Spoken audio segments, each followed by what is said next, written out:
감사합니다.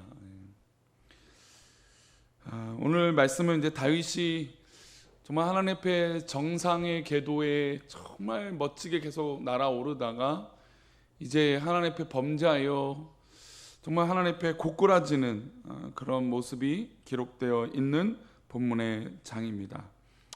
물론 이제 범죄는 이제 이미 저질렀고 이제 하나님께서 나단 선지자를 보내셔서 그의 죄가 얼마나 막중하고 무거운 죄인지 알려주시는 장이 바로 사무엘하 12장의 말씀이죠. 다윗은 자신의 왕권으로 죄를 가릴 수 있다고 생각했습니다. 이른바 완전 범죄를 꿈꾼 거죠. 내가 왕권이 있고 왕이 있고 권력이 있으니까 내가 이 지은 죄를 감출 수 있을 거라고 생각했습니다. 그래서 남편이 있는 여인 밧세바를 범하고 난 이후에 밧세바가 임신 사실을 알렸고 또 그러자 전쟁 중에 있던 우리아를 불러들이고 그 우리아를 불러들여서 집에 들어가게 하였지만 우리아는 충성스러운 종이어서 장군이어서 집에 들어가지 않고 야영을 하게 됩니다. 다윗의 모든 계획이 어그러지자 이가 선택한 건 끔찍한 선택이었죠.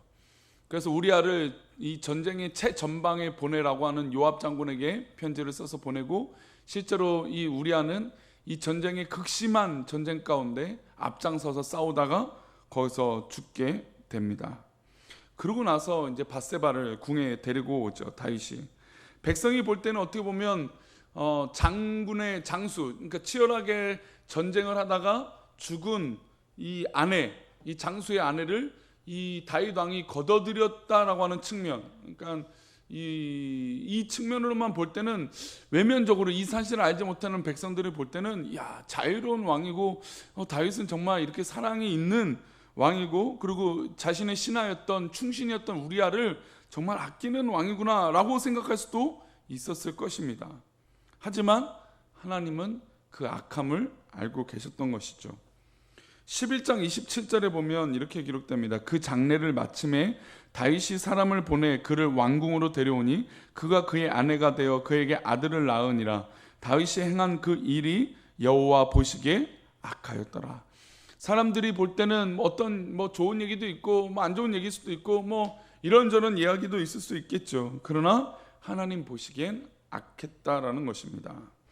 그래서 11장 전체는 다윗이 자신의 죄를 덮어가는 장면이 어제 우리가 맥체인 성경표에 있는 11장의 말씀이고 사람들의 눈은 완벽하게 속일 수 있을지만 하나님의 눈은 속일 수 없다라는 것입니다. 하나님은 악한 일을 반드시 징벌하시는 분입니다. 그러므로 우리는 하나님 앞에서 악한 인생을 살아서는 안 되는 것이죠. 하나님은 다윗을 깨닫게 하시고 그 다음 징계를 하십니다. 먼저 다윗을 깨닫게 하시는데 우리가 이 장면이 참 유명하죠. 나단 선지자가 이런 예화를 합니다. 한 부잣집이 있고 가난한 집이 있는데 한 부잣집은 정말 양과 소와 모든 것들이 풍요로운 집안이었습니다. 그런데 이 가난한 집에는 무엇이 있었냐면 자기 딸처럼 기르는 암양 한 마리가 있었습니다.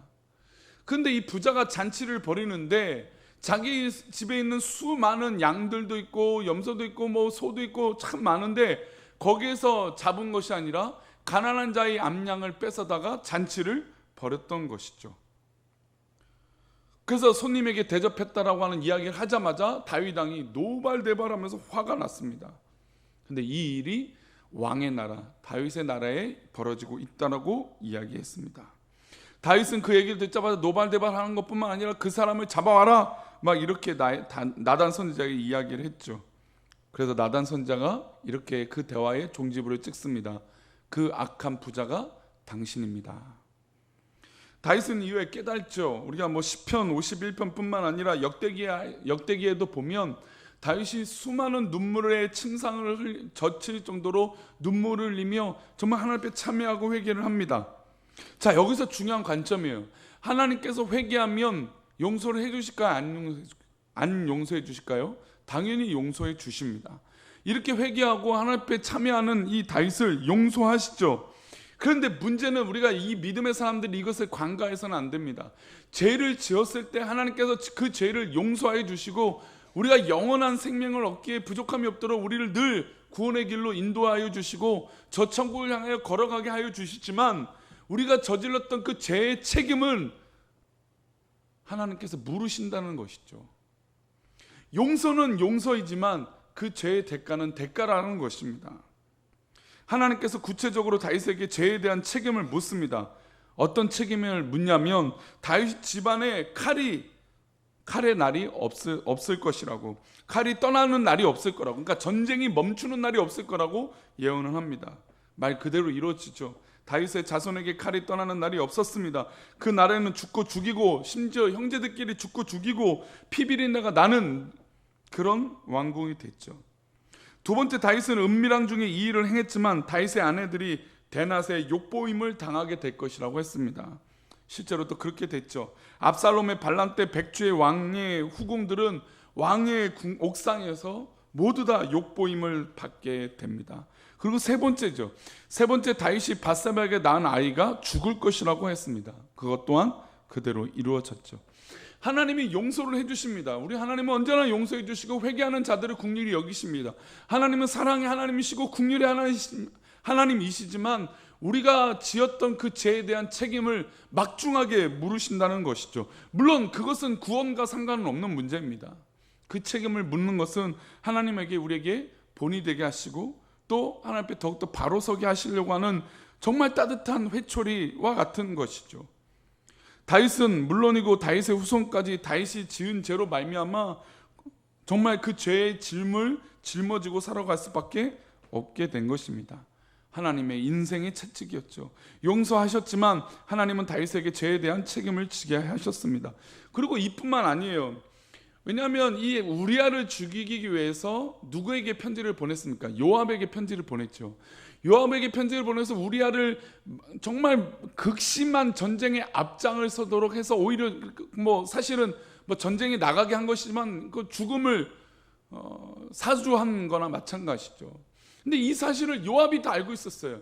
그러니까 즉 완전 범죄라는 게 없다라는 것이죠. 요압이 이걸 알니까 어떻게 될까요? 왕을 우습게 여기는 겁니다. 왕을 우습게 여기는 것뿐만 아니라 왕에게 대해서 정말 여러 가지 마음들을 갖고 있게 되는데, 우리 사무엘하 12장 27절을 보겠습니다. 27절 28절인데요. 요압이 이제 전쟁을 나가게 됩니다. 근데 다윗에게 요구하는 것들이 있어요. 우리 27절 28절 두 절 말씀 먼저 보겠습니다. 요압이 전령을 다윗에게 보내 이르되 내가 랍바 곧 물들의 성읍을 쳐서 점령하였으니, 자, 요압이 이 랍바 곧 물들의 성읍을 쳐서 점령을 했습니다. 자, 28절입니다. 이제 왕은 그 백성의 남은 군사를 모아 그 성에 맞서 진치고 이 성읍을 쳐서 점령하소서. 내가 이 성읍을 점령하면 이 성읍이 내 이름으로 일컬음을 받을까 두려워하나이다 하니, 이게 무슨 얘기냐면 요압이 거의 다 이 전쟁을 마무리해 놨어요. 근데 예전 같으면 다윗을 시켰기 때문에 마무리까지 다 깔끔했을 거예요. 그런데 이 요압이 다윗을 우습게 여기고 또 자신의 이름도 높아진다라고 하는 그 의식 속에 있으니까 다윗 왕이 와서 마무리해 주십시오 얘기합니다. 근데 이게 마치 다윗을 칭송하고 다윗이 모든 걸 마무리하는 것처럼 좋게 여기는 것 같지만 그렇지 않죠. 요압은 다윗을 우습게 여겼다는 것입니다. 그래서 당신이 와서 마무리하십시오 이 얘기를 하자 왕이 요압의 말을 무시할 수 없었습니다. 왜 그랬을까요? 당연히 다윗이 요압에게 약점이 잡혔기 때문입니다. 그래서 29절 보면 다윗이 모든 군사를 모아 랍바로 가서 그곳을 쳐서 점령하고 왔습니다. 다윗이, 그 위대했던 장수 다윗이 이렇게 되어버린 것입니다. 신하에 대한 통제력도 상실하고 하나님께서 그에게 주시는 죄에 대한 책임도 온몸으로 짊어져 가는 이 불쌍한 처지가 되어져 버린 것이죠. 하나님께 매여 있으면 사람에게서 자유하지만 사람에게 매여 있으면 하나님 앞에서 경고망동하게 된다는 것입니다. 그래서 다윗이 참 위대한 삶을 살아요. 물론 이렇게 회개하고 또 하나님 앞에 바로 서려고 노력하는 다윗이기에, 그래서 다윗의 삶이 참 역사적으로나 또 신앙적으로나 위대한 사람이다 라고 평가를 하는 건 당연합니다. 근데 우리가 믿음의 삶을 살고 있는 우리가 가끔 이런 착각을 할 때가 있어요. 근데 물론 너무 짐을 많이 지려고 하는 분도 있어요. 가끔 보면 너무 내가 했던 거, 나에게 일어난 것 때문에 너무 괴로워서 어렵게 그 마음을 갖는 분도 있지만, 또 그렇게 해서도 안 돼요. 하나님은 용서하시면 그걸로 깨끗합니다. 그걸 완전하게 깨끗하게 하세요. 그러니 그거에 대해서 의심할 필요가 있습니까? 없습니까? 조금도 없습니다. 우리가 회개 기도했다면 하나님은 완벽하게 우리를 용서하시는 분이세요. 그러나 우리 가운데, 우리 삶 가운데 그런 죄에 대한 평가와 어떤 그런 책임이 있다라고 하는 것은 하나님께서 우리를 살리게 하시는, 또 기도하게 하시는, 또 하나님 앞에 매달리게 하시는 그런 힘이라는 것이죠. 그래서 오히려 내 삶 가운데 그 어려움이 자꾸 내 발목을 잡고, 때로는 그런 책임감 때문에 무거운 어깨에 짐이 있다면 그것 때문에 실망하거나 포기하는 것이 아니라 오히려 나를 살려주시고 나를 인도하여 주신 하나님의 사랑으로 깨닫고 다시는 이런 어려움들이 재발하지 않도록 우리 성도님들이 모범이 되시기를 축복합니다. 우리 교회가 그렇게 모범이 되어야 될 줄 믿습니다. 사실 한국 교회가 이런 과정 가운데 있어요. 용서는 자꾸 구하지만 책임을 지지 않으려고 하는 이 현실이 우리 가운데 있는 것이죠. 그러나 정말 성숙한 믿음의 성도는 용서는 당연히 받지만 그에 대한 책임도 질 줄 아는 그런 성숙한 믿음이 있어야 될 줄 믿습니다. 오늘 맥체인 성경 읽기표에 고린도 후서의 말씀을 보겠습니다. 고린도 후서 5장의 말씀입니다.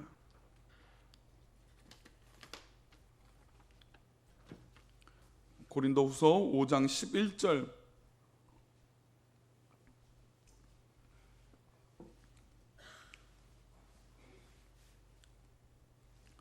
고린도 후서 5장 11절 말씀입니다.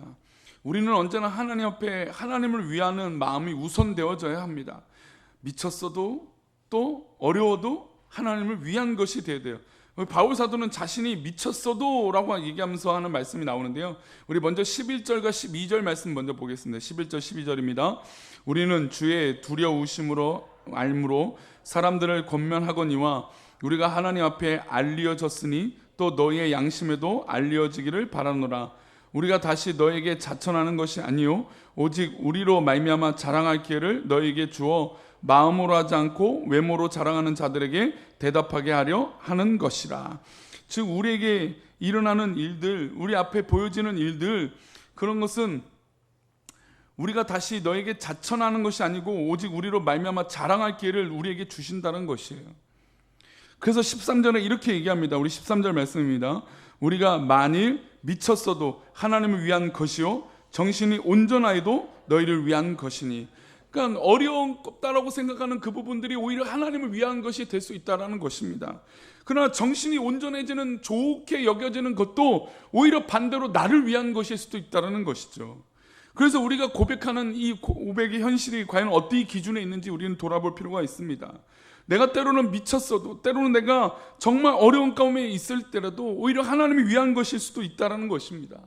그러니 사랑하는 성도님들, 우리가 인간의 기준으로 무엇을 알고 또 무엇을 모르고 무엇이 하나님 앞에 있고 무엇이 하나님 앞에 있지 않다라고 생각하는 판단으로 우리의 믿음을 흔들리지 않기를 축복합니다.